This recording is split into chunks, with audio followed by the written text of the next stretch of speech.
Hey everyone, okay, today we're going to do a nice video here on sleep systems.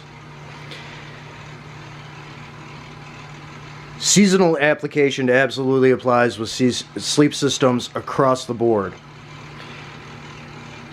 Here you see the three-piece military sleep system, so waterproof bivy cover, thicker cold weather bag, and the lighter jungle or patrol bag, whatever you want to call it. Three-piece military sleep system with compression sack. It's a tried and true system, and it works very well. And you can configure it however you need to, with removing one component or the other or whatever for based on your operations. Obviously, when you're in the desert, you're not really going to need this one. Even when it's cold out, the bivy bag insulates really well. This thing does not really breathe. And the patrol bag helps reduce the size of your sleep system fitting in your kit. Comprehensively, it's a really good system. It's been used for a very long time. I used it all through my military career. Tried and true.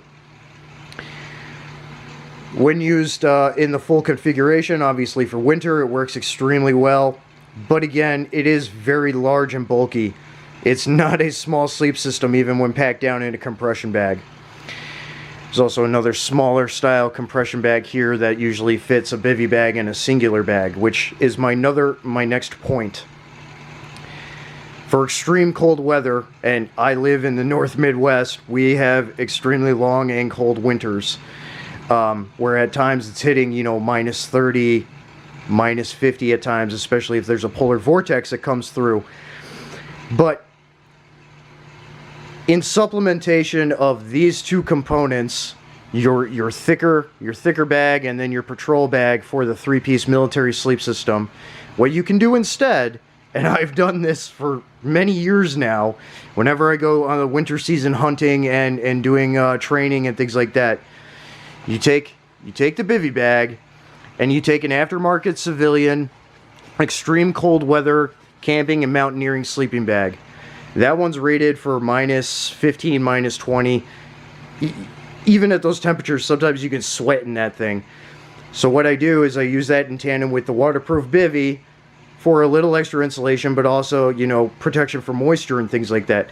The two-component system with a bag that's good like this, and this is a polyfill bag, it's not a downfill bag. You can get a downfill bag if you want, if you're not allergic or whatever.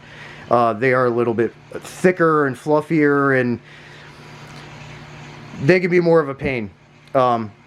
Good, well-made polyfill bags like that one, that's a Eureka bag, work extremely well.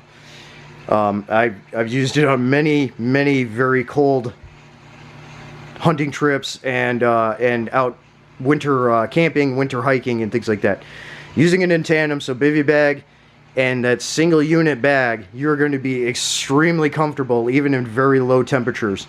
And a lot of places in the country doesn't get nearly as cold as here. There's only a few places that get as cold as here, namely some of the states to the west of me, like the Dakotas, and then up in Alaska and things like that. Mountains in Idaho and things like that. Rest of the time, it's not going to get nearly that cold for a lot of other people, depending on where you are in the country. So a bag like that, you're going to be very, very nice and warm anyway. So bivy cover, moisture protection, rain protection, all that stuff, and a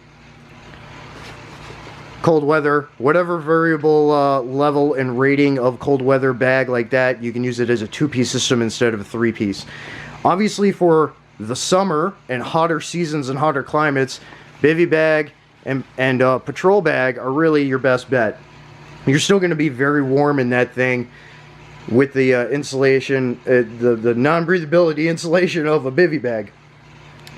Also, how you dress for sleeping is going to be very important as well. And I talked about that in Feel It in the Air Tonight, the video all about base layer systems based on your region, climate, operational capacity, and things like that. Please go check that video out as well, because it's something people don't really talk about all that much.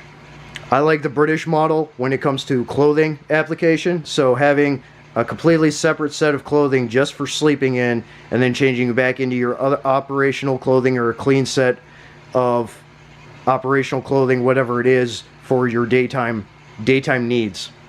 That's a really good way to do it. So you always have a somewhat clean, dry set of clothing to whatever degree of layering and such that you decide to use to sleep in. Much more comfortable. Using that in tandem with however you configure different kinds of sleep systems is really going to work to your advantage, and you'll be very comfortable. Again, this thing is extremely warm, even in minus 35, to the point where I was sweating in it even a little bit. And you have to be smart about what you're wearing again.